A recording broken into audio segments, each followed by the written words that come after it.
Hello and welcome to episode 46 of the Bibbs Corner podcast. This is a movie episode, obviously, and I'm actually excited to talk about this one. We had planned to watch Charm City Kings.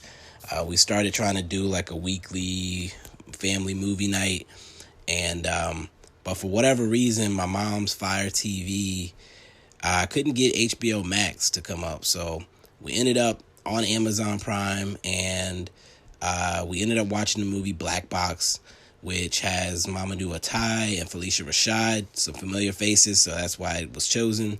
It's also a Blumhouse production. It's part of a series of horror movies they're releasing through Amazon, I believe 2 a week, the whole month. And definitely a pleasant surprise. You know, I thought it would be interesting, but it was really good. Very good, actually. So I'm trying to be quicker with these cold opens and just get straight to the point. So I'll go straight into the elevator review right now. So Black Box is a sci-fi thriller that was unpredictable at almost every turn, but not in a way that didn't make sense when the story comes together. It's great acting, especially from the young actress Amanda Christine, who plays Ava. It will have you talking even after the movie is over. It's about a man who has amnesia, trying to figure out his life, and Phylicia Rashad plays a doctor who's basically trying to help him recover his memories. And so with that, I'll go ahead and get into, we'll drop the ad real quick, actually, and then we'll get into the review.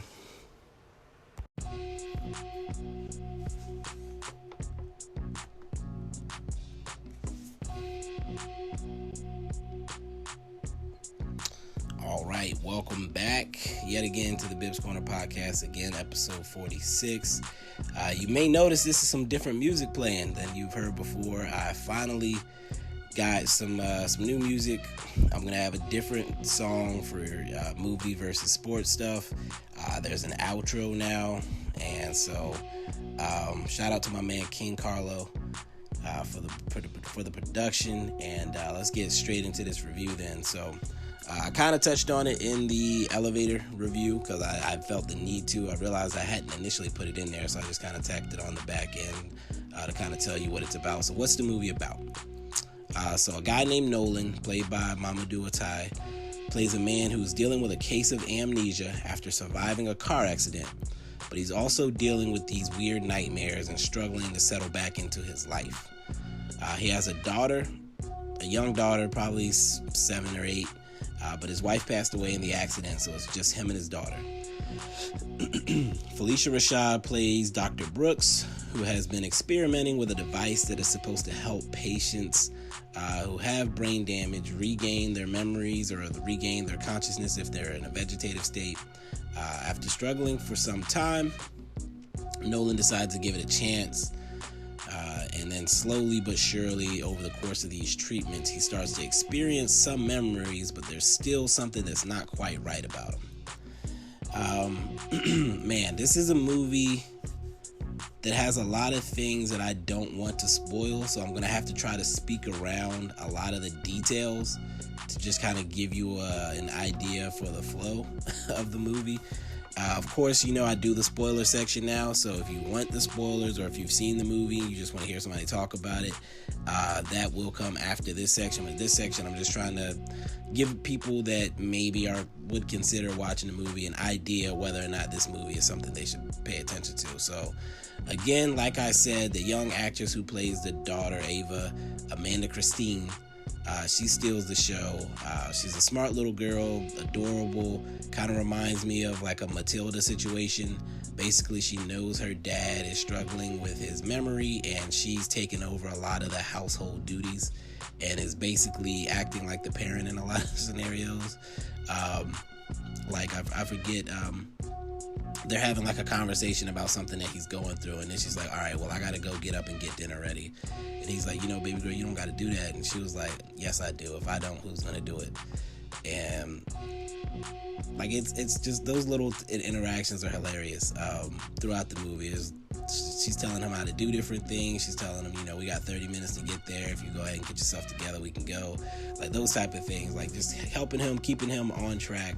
Because again, he's struggling with amnesia and like just not understanding much of keeping track of time and stuff like that. The characters throughout the movie, as even if when the weird things start happening, the characters act and react how a normal person would in these situations. So one example,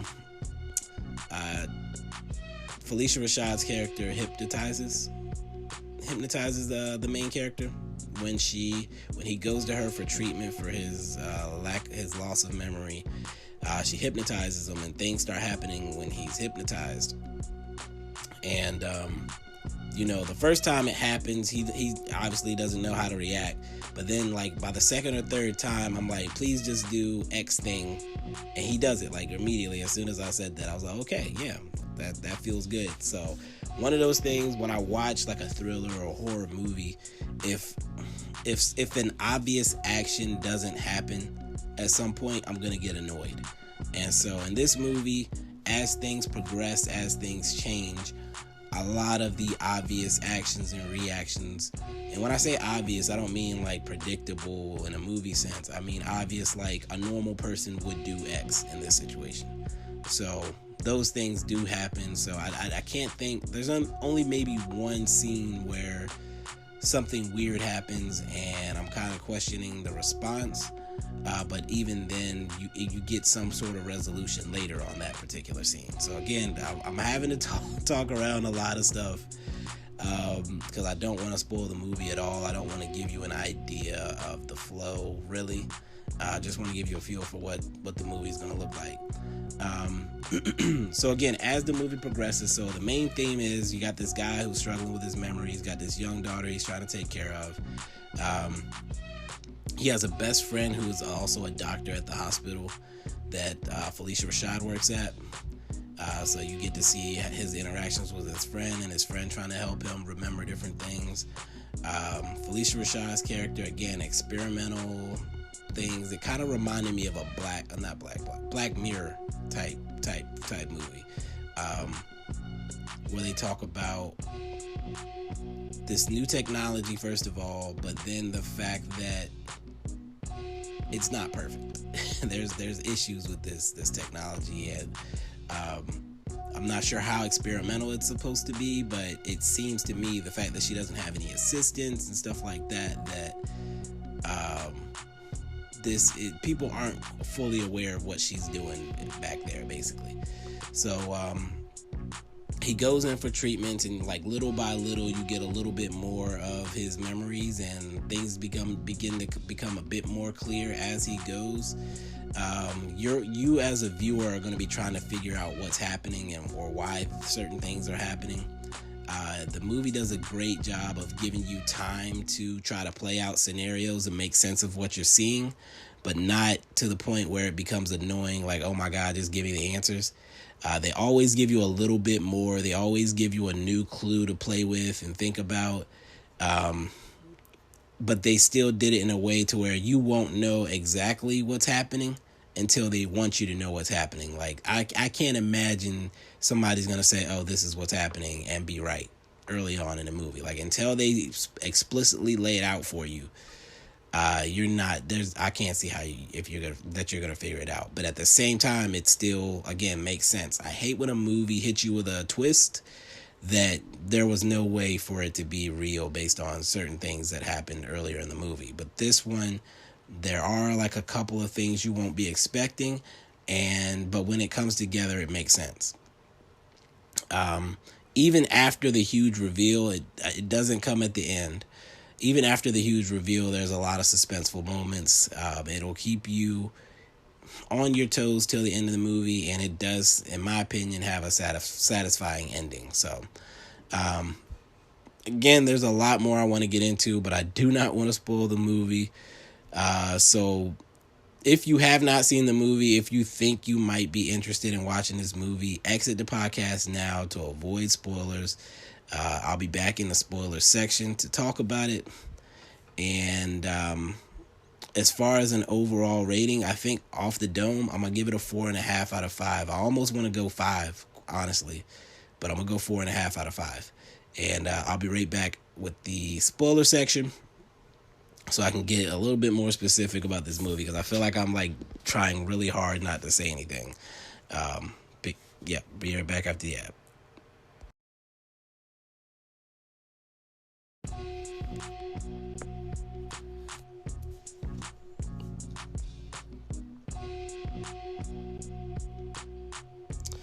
Okay, so welcome back again to the Bibs Corner podcast. We're gonna get into some spoilers. Finally, I can actually talk about this movie. I felt like I was dancing around in the middle section there. I don't even know if that came out coherent or if I even got enough across to make it sound like an interesting movie. But there's so much to get into with this one. Please don't listen to this section if you think you might watch the movie. Like I said, I'm giving it a 4.5 out of 5. Suspenseful, interesting, keep you on the tip of your toes, mysterious, all that. So come back and finish this after you watch, if you think you might watch it. So getting into spoilers. Phylicia Rashad, and again, if you're still listening, you either don't plan to watch it or you watched it, and I don't want to feel guilty about spoiling things. I gave you guys over a minute now to exit the podcast before I start talking about details. So Phylicia Rashad, this is the second time in a row that I've seen her in something where she plays a sinister type role. The Tyler Perry movie, I can't think of the name off the top of my head. The Tyler Perry Netflix movie, she ended up being a villain. I don't even care about spoiling that one because that movie was so bad. But she ends up being a villain in that movie after winning you over, and she ends up being somewhat of a villain in this movie too. And it works, I think, because you don't expect that from her because of who she is in Hollywood. You just accept her as the sweet, innocent lady. And that is not the case. She definitely has her own motives for what she's doing. So that was fun. And I'm enjoying seeing her in these roles.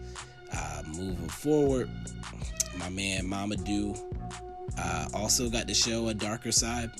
He usually plays an intelligent, sophisticated black dude, and he does that in this as well. But in this one, he got to channel some aggression that I've never seen from him, really. So that was fun to see that from him. I think the closest I've gotten to that from him previously was when he played a emo dude in Patty Cakes. But again, he wasn't violent in that one. In this one, he gets to be like violent. Let me see here. So, all right, deeper spoilers. Again, if you've seen the movie, this is not groundbreaking. But after the movie, it was some discussions with my family. I pretty much determined that at the beginning of the movie, when he's like struggling to settle into his life and with his daughter, and he's like forgetting little things, he was Thomas already. And that's why everything was so confusing. He was Thomas at that point already. Like when Phylicia Rashad's character did what she did when he was in the hospital, Nolan was a vegetable. And Phylicia Rashad's character put her son's consciousness in Nolan's body. And so Thomas is the one that wakes up. But Thomas has amnesia too. So it's a person with a blank slate, but it's the wrong person with the blank slate. So if you thought it was Nolan at the beginning, it wasn't. Like he knows certain people in his life because he's been told to know those people. He knows what his job is because he's been told what his job is. So he's trying to settle into Nolan's life, and nothing is working because he's not Nolan.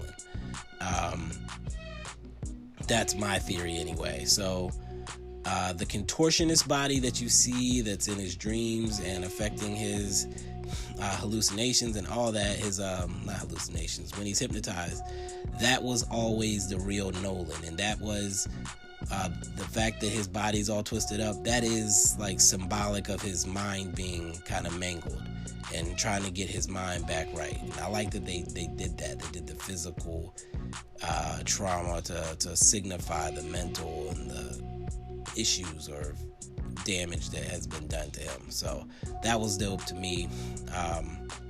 And that was him trying to gain control of his body, basically. It's kind of like Get Out in the sense that, when they take over the bodies of the black characters in Get Out, the black person is still deep down in there. They just can't get control of the body. The white consciousness has taken over control of the body. And that's basically what's happening here.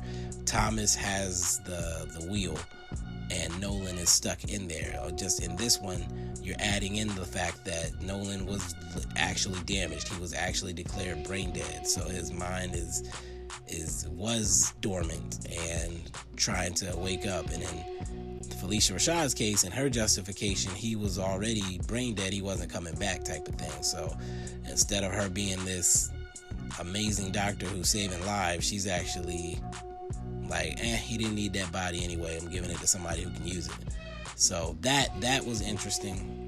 I did like that. Science be damned. I don't care if it's legit or real or possible, whatever. Like, that doesn't matter. As long as you can explain it to me enough for me to understand what's happening, I'm good on that. Like, I hate people that get mad. Oh, that's not how brain waves work or EEG. I don't care, bro.